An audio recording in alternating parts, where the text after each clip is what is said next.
I'm going to offer this talk in three parts, an overview of mixed methods social inquiry as it exists so far, and this will include a couple of examples and will be most of the talk that I present. Second, I'd like to talk about the current status of mixed methods theory and the contributions of theory to the field of mixed methods practice.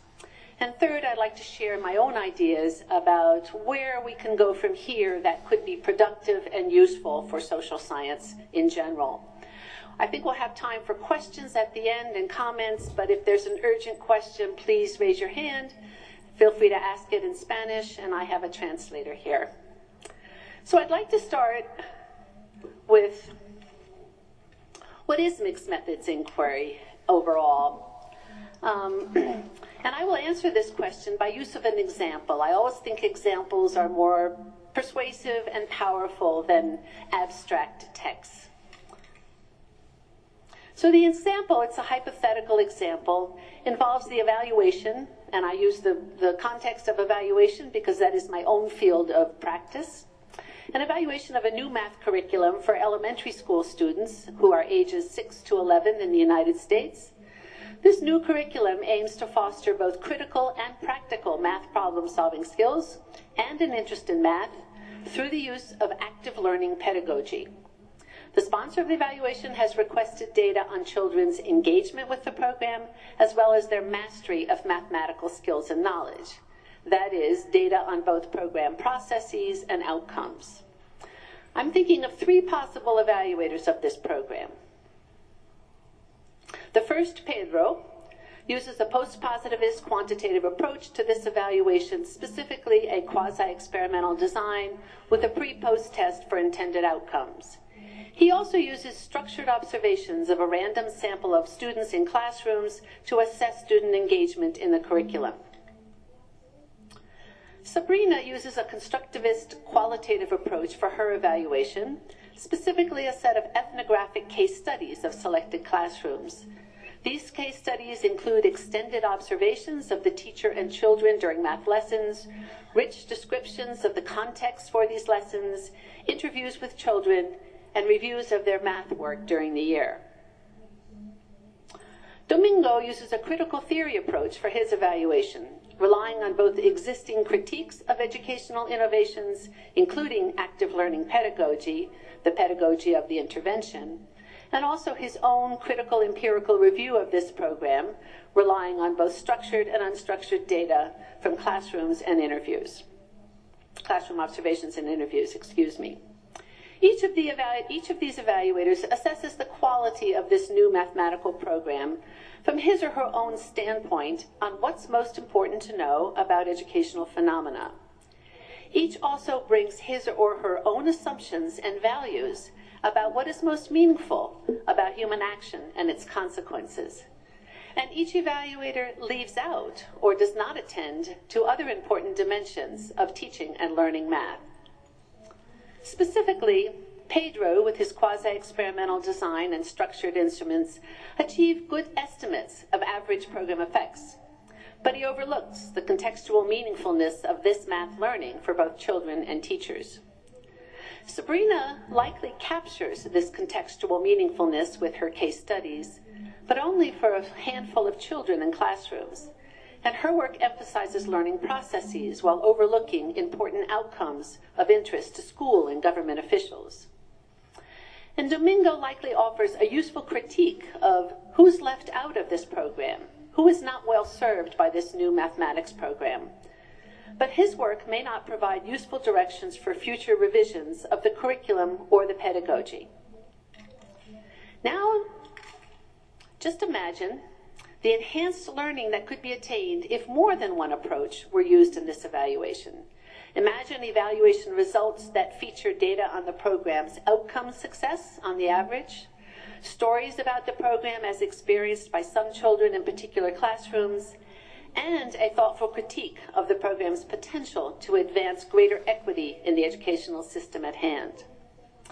Collectively, these three sets of results can provide better understanding of the math program, more complete, more insightful, and more generative understanding.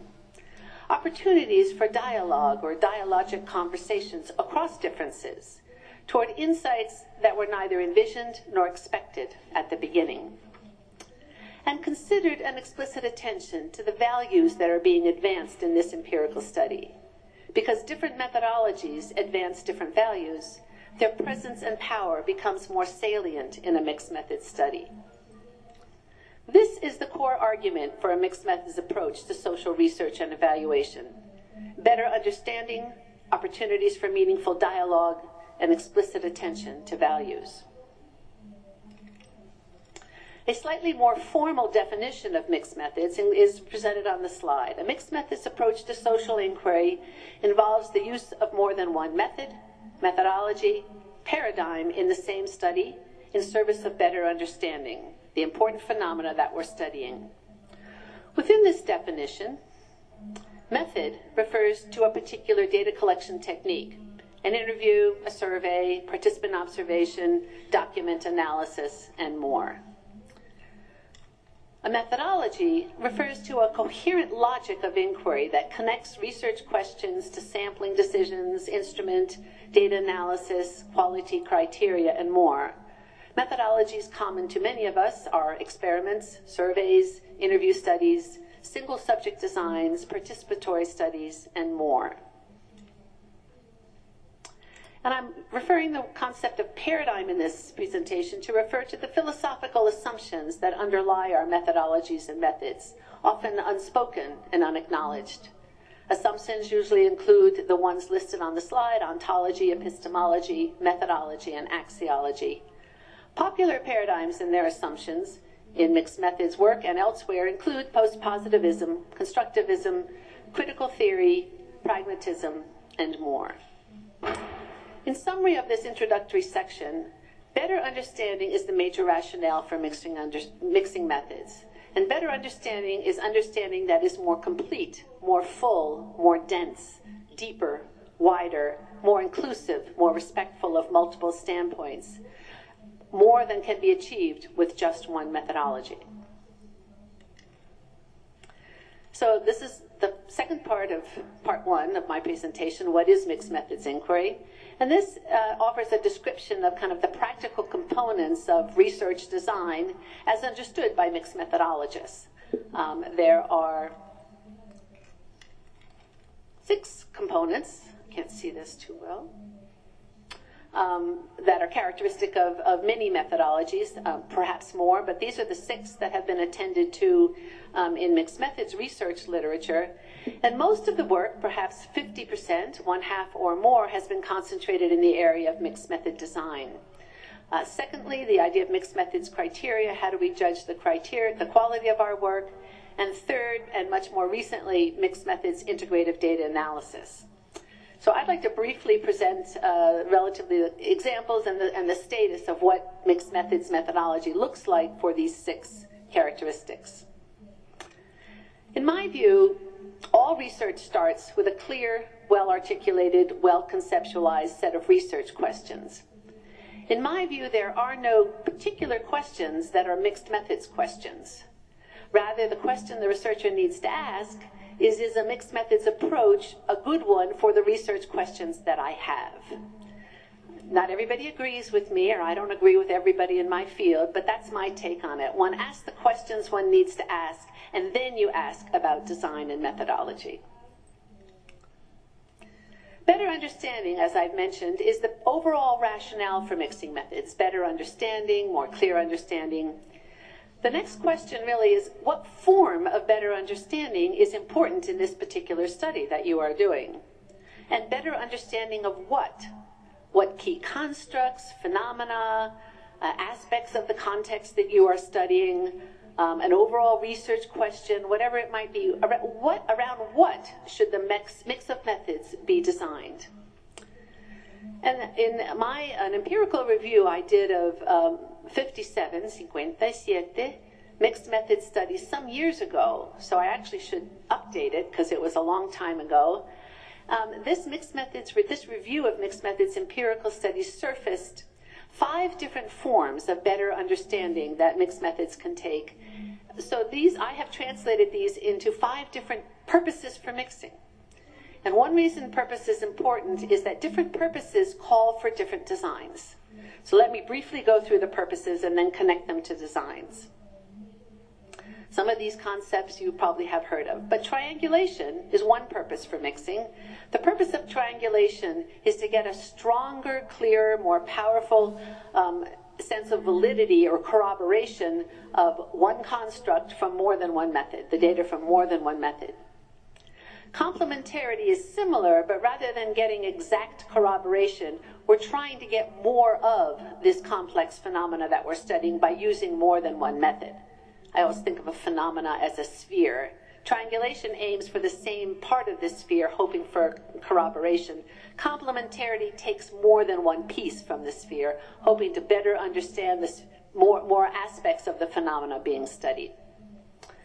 Development is commonly used outside the field of mixed methods. That's where we take the results of one method to help inform the development of a second one. Many of you have probably conducted some on-site interviews to help develop your survey or questionnaire. That's a good example of development. Initiation seeks to capitalize on paradoxes or contradictions in the findings from different methods toward deeper and more generative findings. One rarely plans for initiation, but when it happens, it can evoke some of the most interesting findings in your research career. An expansion extends the reach of the study beyond a single methodology and a single standpoint on the kinds of information we're trying to learn, as the different methods in expansion are intended to assess different phenomena. In many mixed method studies, there's more than one purpose and there's more than one mix of methods. There are several primary design dimensions in mixed methods theory that have surfaced in the literature. There's many different typologies and authors of these typologies. This is the busiest site of development in mixed methods work. But what I have found that underlying all these different typologies and authors are the same set of dimensions of design.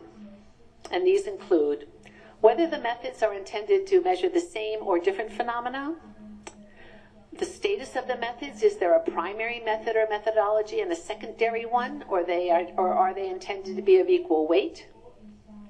Are the methods to be implemented independently to keep the data from contaminating one another, or are they to be implemented interactively to inform one another as we go along? Should the methods be implemented sequentially or concurrently? And the last one, at what levels are we mixing? Method, methodology, or paradigm as well? And as I mentioned, there's a connection for me between mixed methods purpose and design. And here's an example. If you were to do a triangulation study, again, where we're hoping for convergence and corroboration of the results from one method with results from another method, the different methods have to measure the same phenomena, or we won't get convergence. Hoped for convergence is strongest if the different methods or methodologies have equal weight in the study, but this isn't essential. One could have a major and a minor methodology. The methods and the methodologies must be implemented independently. If not, if there's some influence of one method on the other, your argument for convergence could well be undermined. The methods or methodologies must be implemented at or near the same time period. Otherwise, as many of you know as educational and social researchers, the phenomena that we're studying will change. If you study classrooms, a classroom in November is quite different from a classroom in April. So we have to mix at the same time. And the last aspect, in my view, it is relatively straightforward for a triangulation purpose to mix at the level of methods and methodologies, but one could not mix at the level of paradigm because one is not likely to get convergence from two different sets of assumptions and understandings of the social world. So topic number 4 about the status of these topics in mixed methods. What mixed methods analysis strategies will best accomplish the mixed methods purpose identified for a particular study? Creative mixed methods analysis strategies are being developed all the time by people in the mixed methods community. Some of these are already being recognized in our field as important parts of our data analysis repertoire. These are mostly relevant to integrated designs, where we're mixing along the way, rather than component designs where we mix at the end. The integrated designs involve collection and analysis of data as we go along, and we do want to analyze these data sets together as we go along. I'd like to share a couple examples of mixed methods integrated analysis, and I will do so in just a minute. Examples are more powerful than abstractions.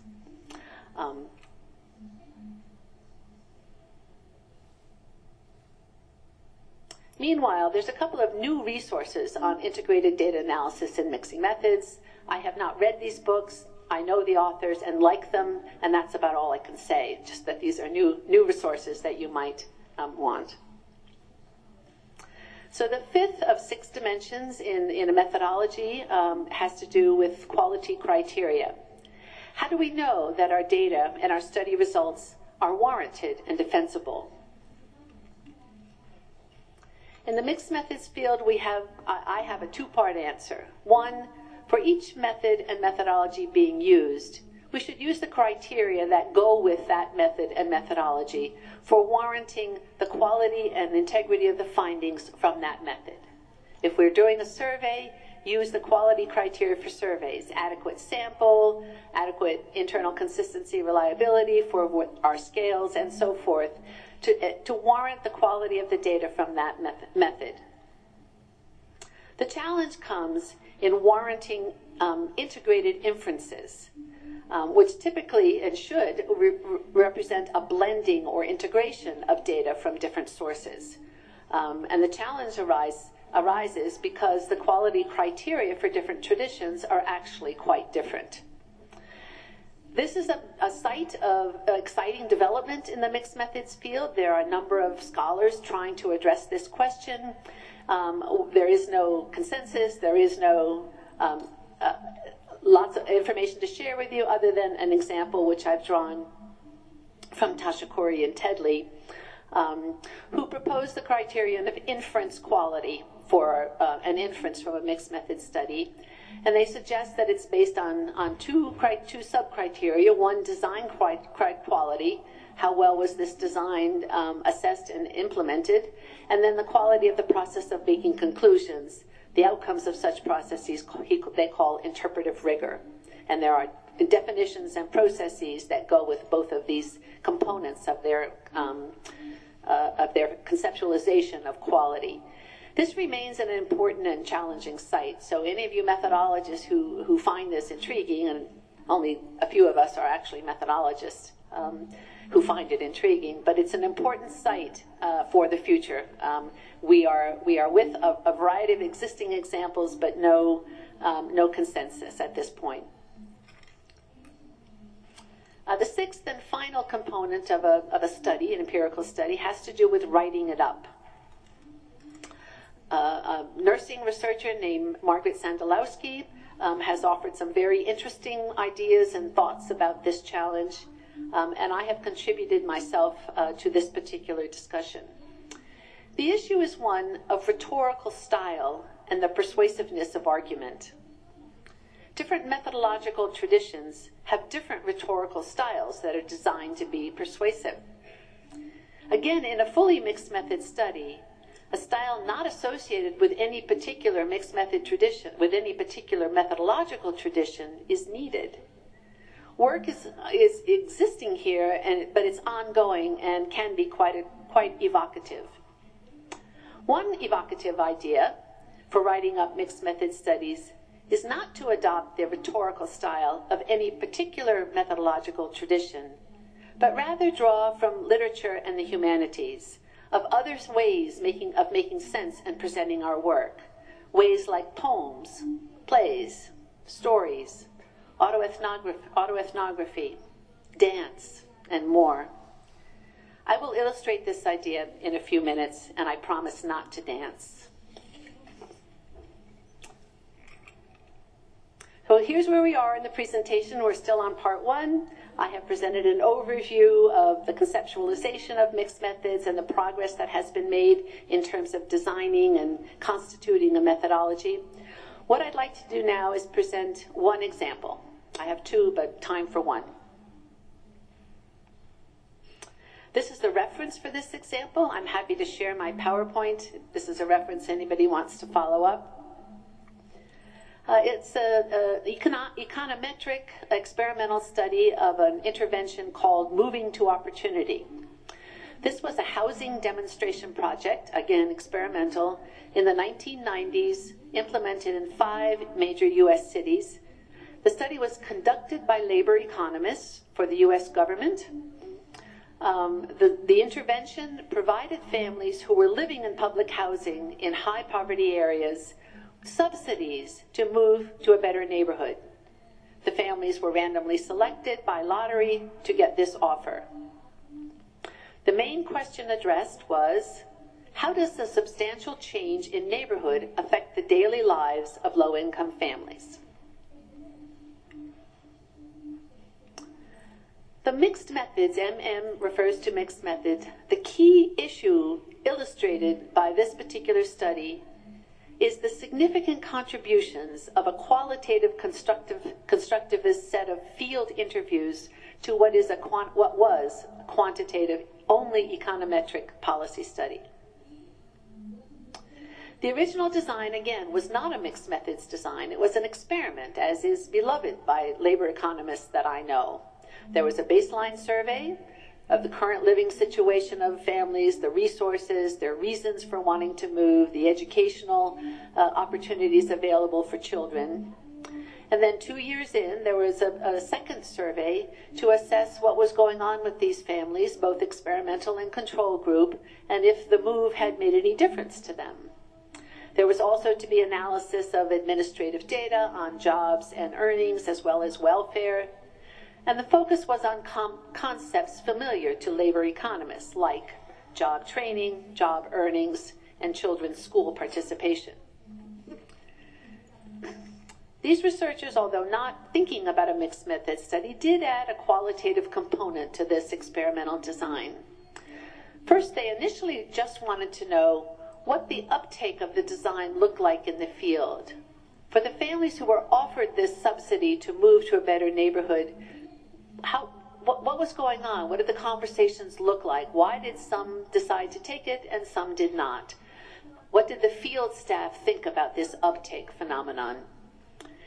The researchers in the field, in their qualitative work, conducted observations of program activities, consulted program counselors, and interviewed some of the program participants. The researchers conducted 12 90-minute interviews with participants from both the experimental and control groups. They engaged participants by asking them to tell their stories. Analysis of these interview data from participants rendered 4 important contributions to the study.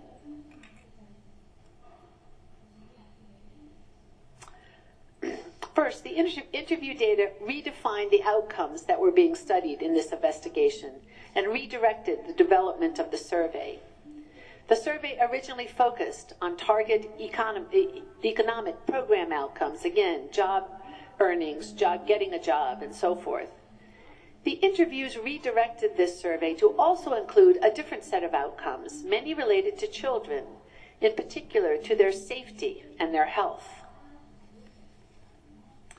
Second, the interview data generated an overall conceptual framework for thinking about the mechanisms through which changes in outcomes due to moves out of high poverty areas might occur. So if families took up the offer and moved to a better neighborhood, what were the mechanisms that were involved in making the changes the families experienced? The framework captured the random character of violence in poor neighborhoods. Mothers being terrified that a stray bullet might find their child. And if you recall, the title of this paper was a quote from a mother, "Bullets don't got no name." The entire daily routine of mothers was to keep their children safe. They had to live life on the watch. And this led to mothers organizing their whole lives around their children's safety, and concomitantly considerable isolation among the mothers. Third, this qualitative information provided deep institutional understanding of the intervention on the ground. It helped in arguing for the external validity of the results. And fourth, the researchers learned critical lessons for housing policy, for example, the importance of access to health care. So in mixed methods language, what kind of study was this?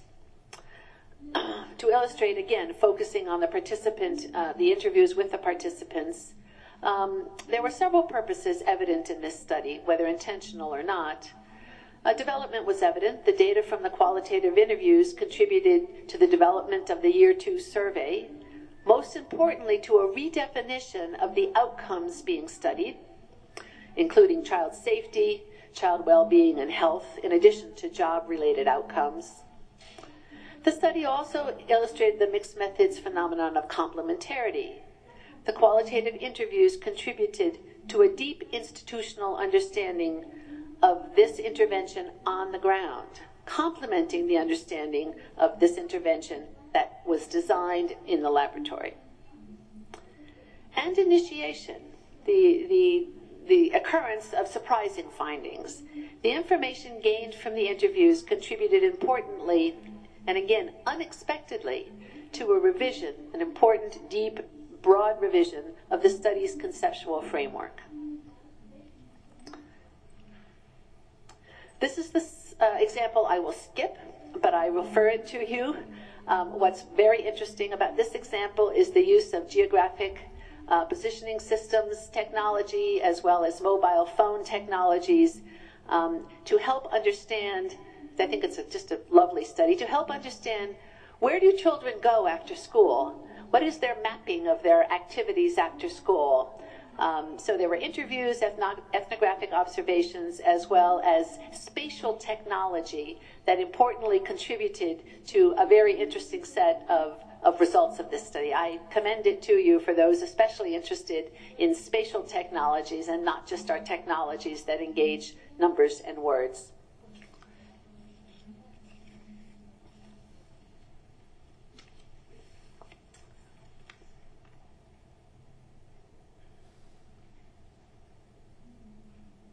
Pause again, stay where we are.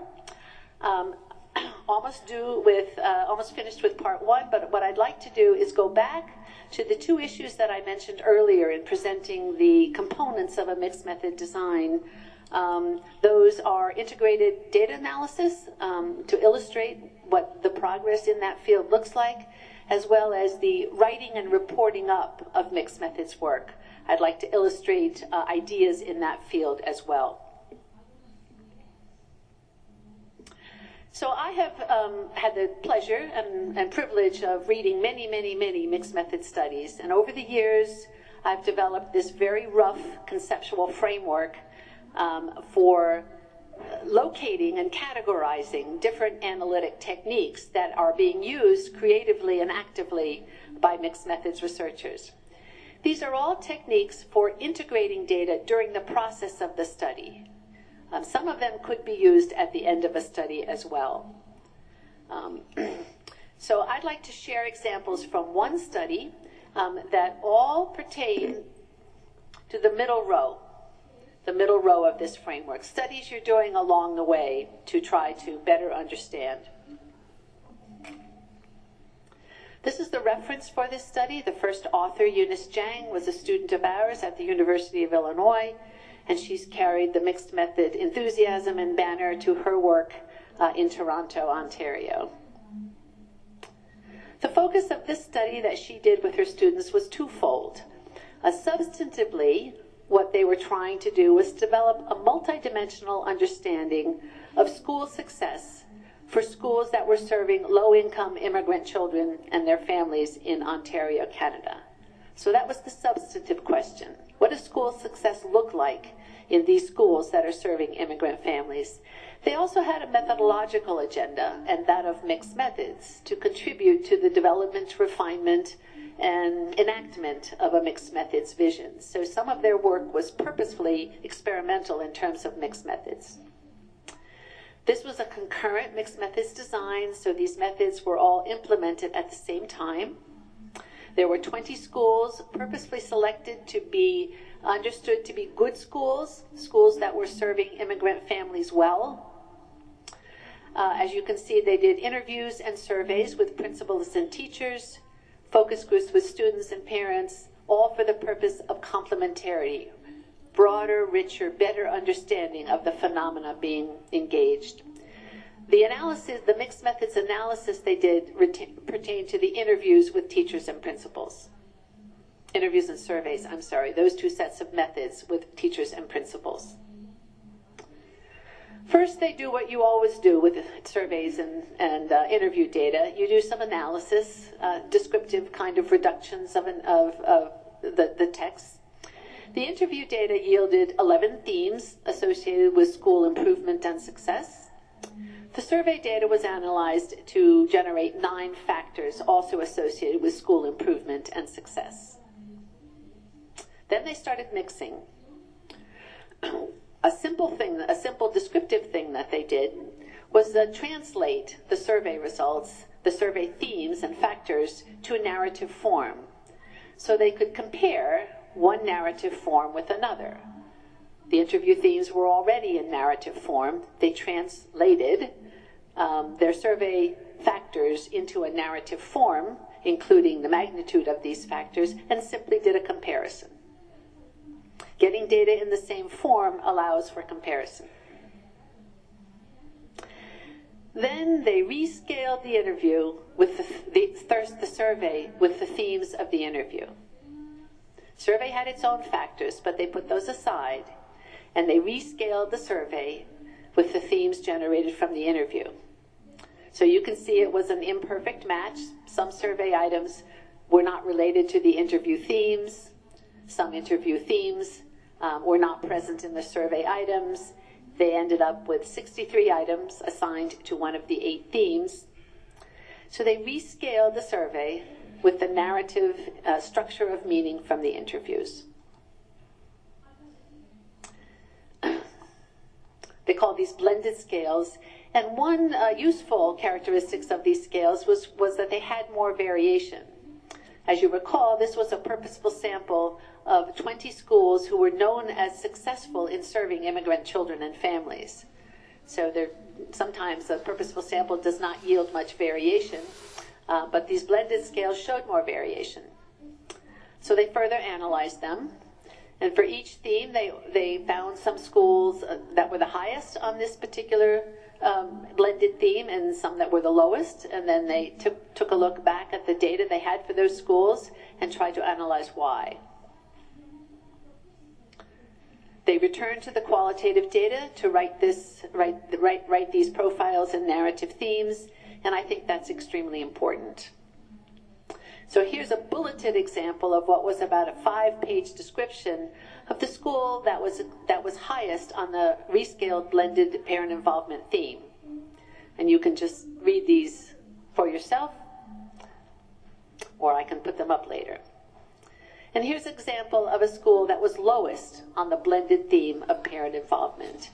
And if you can read this, what was most relevant for this school was not that they didn't care about parent involvement, but they were currently preoccupied with concerns about school safety.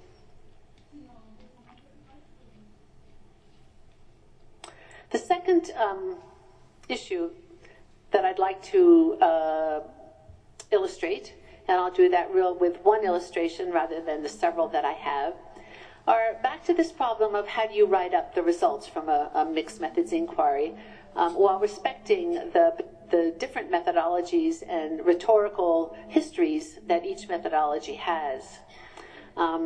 One idea is to use a form that's completely different from any rhetorical style for mixed methods that exists. Rather, turn to the arts and the humanities for ways that we can write up what we've learned that don't commit to any particular methodological tradition. And I'd like to take an example from the example 2.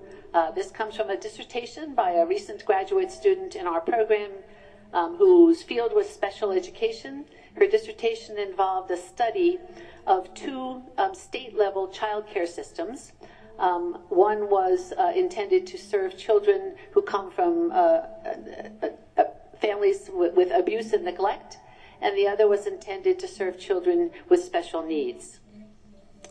And I'm going to read a poem that she wrote from the data that she gathered, that she included in her results, that's called "The Moms Will Tell." It's gang violence, it's unsafe neighborhoods. They just hide themselves inside. The drapes don't open. I know this street and this street, but I'm not going down that street. I just hope for the best. I don't carry a purse. I don't wear jewelry. As a younger girl, a female, I just don't feel safe. I know this street and this street, but I'm not going down that street. I just hope for the best, knowing what to do, trusting your gut, but then not knowing when to not go. I know this street and that street, but I'm not going down that street. I just hope for the best. Both of these studies were intentionally mixed method studies, and the opportunities and thoughts about writing up results in a novel form accompanies a mixed methods value set. I also encourage you, those of you who are interested and could find this entertaining if nothing else, for the past 10, 15 years, the American Association for the Advancement of Science has had an annual Dance Your PhD contest. The winners and competition are all on Google, so just take 20 minutes someday, Google Dance Your PhD, and you will likely enjoy that particular time.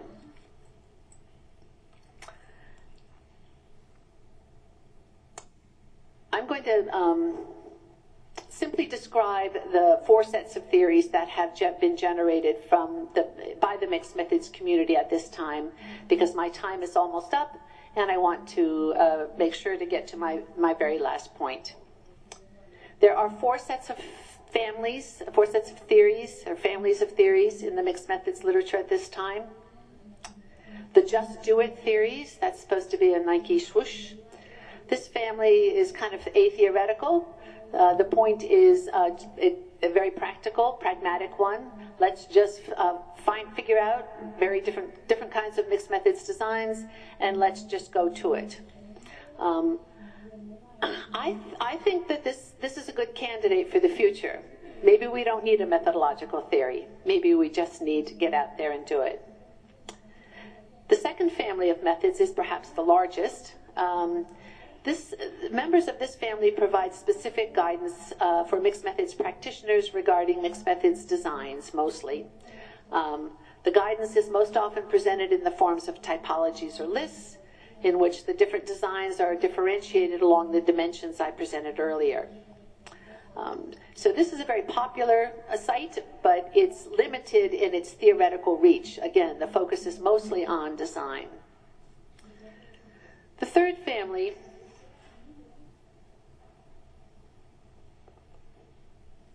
is the big picture family.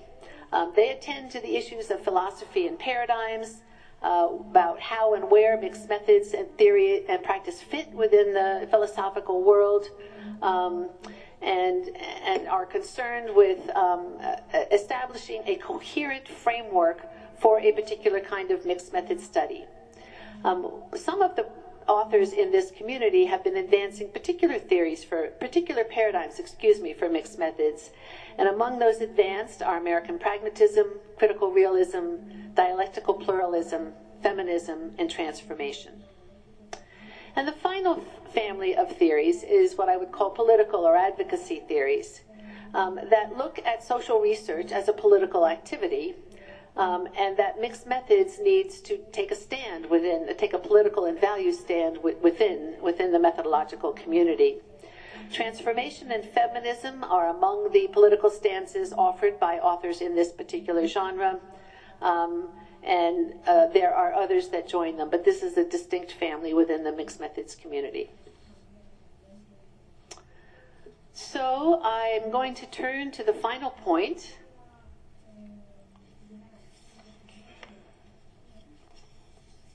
Take the privilege of being here. I have comments on these theories, but that's what I'll skip. And go to the final point, a good way forward. A good way forward in mixed methods theory and practice is to think about our work as educational and social researchers purposefully and consequentially contributing to the public good. This vision is captured in these final words. Dreaming. That night, as the waxing moon traversed the starlit sky, the aging professor had a vivid and wonderful dream. She dreamed that the world had become a calm place, a place of equity and acceptance. She dreamed that difference was no longer a reason to shut your door and close your mind. Rather, difference had become an occasion for opening up, engaging, and learning, for expanding and deepening your experiential horizons, for sampling foods and drinks never encountered before, for listening to music on instruments never heard before, for watching dances with strange and new rhythms, for even dancing yourself. Throughout the world, people of all races, ethnicities, and national origins, whether recent immigrants or original peoples of the land, people of all genders and sexual orientations, people with all different kinds of abilities and disabilities, people of all classes, all the different people in our lands came together to learn about and learn from one another, to dialogue, to embrace and celebrate their differences. So how did all of this come about, wondered the aging professor in her dreams. This being a dream, she dreamed that social inquiry, social research and evaluation was actually one of the contributing factors to this global renaissance of acceptance and affirmation across difference. And not just social inquiry, but mixed methods inquiry in particular. Mixed methods social inquiry had modeled the values and processes of a world meaningfully engaged with difference. A world where difference was an occasion for celebration and learning. A world where joining together became the route to long-term societal and environmental sustainability. We must all have our dreams. That's the mixed methods part. We must all have our dreams as they guide our life decisions and shape our life pathways. May a little bit of the mixed methods magic become part of your dreams. Gracias.